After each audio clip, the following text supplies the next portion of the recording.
দীর্ঘ ৯ বছর পর জামালপুরে চলছে জেলা বিএনপির ত্রিবার্ষিক সম্মেলন। শহরের বেলটিয়া এলাকায় এই সম্মেলনে প্রধান অতিথি হিসেবে বক্তব্য রাখবেন দলের ভারপ্রাপ্ত চেয়ারম্যান তারেক রহমান। এ বিষয়ে বিস্তারিত জানাতে জামালপুর থেকে আমাদের সঙ্গে যুক্ত আছেন সহকর্মী ইমতিয়াজ আহমেদ। চলে যাচ্ছে ইমতিয়াজের কাছে। ইমতিয়াজ, সম্মেলনকে কেন্দ্র করে নেতাকর্মীদের উচ্ছ্বাস কেমন দেখছেন এবং তৃণমূলের নেতাকর্মীরা কি বলছেন, বিস্তারিত জানাবেন আমাদের।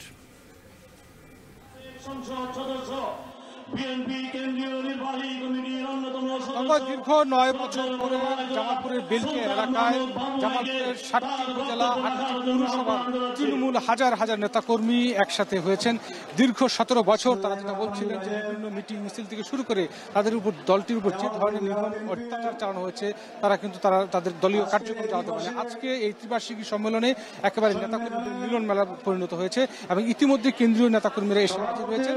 এখন থেকে ঠিক এক ঘন্টা আগে ঠিক একটায় আমরা দেখতে পেরেছি যে বিএনপির যুগ্ম মহাসচিব হাবিবুন নবী খান সোহেল তিনি উদ্বোধক হিসেবে এখানে বেলুন উড়িয়ে, পায়রা উড়িয়ে শান্তির প্রতীক এই সম্মেলনের উদ্বোধন ঘোষণা করেন এবং স্বাগতিক বক্তব্য রাখেন। এবং প্রধান অতিথি হিসেবে এখানে উপস্থিত রয়েছেন স্থায়ী কমিটির সদস্য এবং সাবেক মন্ত্রী হাসান মাহমুদ টুকু সহ বিএনপির যারা কেন্দ্রীয় নেতৃবৃন্দ রয়েছেন, যেখানে যুগ্ম মহাসচিব নির্বাহী কমিটি ইমরান সালেহ প্রিন্স রয়েছেন আমরা দেখতে পাচ্ছি।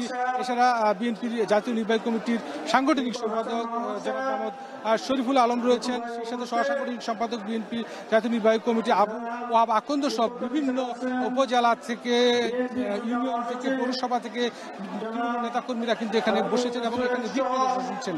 এখানে আসার পর কিন্তু নেতাকর্মীরা যেটা বলছেন, যেহেতু সামনে একটি নির্বাচন রয়েছে, আর মাত্র ৫ মাস বাকি, নির্বাচনকে কেন্দ্র করে কিভাবে দলকে ঢেলে সাজানো যায়, জামালপুরে কিভাবে বিএনপিকে বিপুল ভোটে জয়লাভ করা যায় এবং যার জন্য সকলকে ঐক্যবদ্ধ এবং সংগঠিত হয়ে এই দল বিএনপিকে আরো শক্তিশালী করতে হবে, সেই দিক নির্দেশনাগুলো এখানে দিচ্ছেন। এবং একটি বিষয় তথ্য জানিয়ে রাখতে চাই, আমরা দাওয়াতপত্রে জানতে পেরেছিলাম যে এখানে বিএনপি ভারপ্রাপ্ত চেয়ারম্যান তারেক রহমান ভার্চুয়ালি বক্তব্য দেওয়ার কথা ছিল বাংলাদেশ সময় ৪টার থেকে, এখন পর্যন্ত কিন্তু আনুষ্ঠানিক ঘোষণা আসেনি তিনি আসলে এখানে বক্তব্য দিবেন কিনা সেই বিষয়ে কিন্তু পরিষ্কার কোনো ধারণা পাওয়া যাচ্ছে না। সম্ভবত আমরা যত জানতে পারি তিনি নাও বক্তব্য দিতে পারেন এবং সেই জায়গা থেকে কিন্তু আমরা সাধারণ যারা অনেক নেতাকর্মী রয়েছেন তারা যে জিনিসটা বলছেন যে আগামীতে দলের জন্য যারা কাজ করেছেন এবং ত্যাগী নেতা রয়েছেন এবং নতুন মুখ যারা রয়েছেন, যারা দলকে আরো সামনের দিকে এগিয়ে নিয়ে যাবে এমন নেতাকে তারা আসলে দেখতে চান এবং তৃণমূলের আসলে এই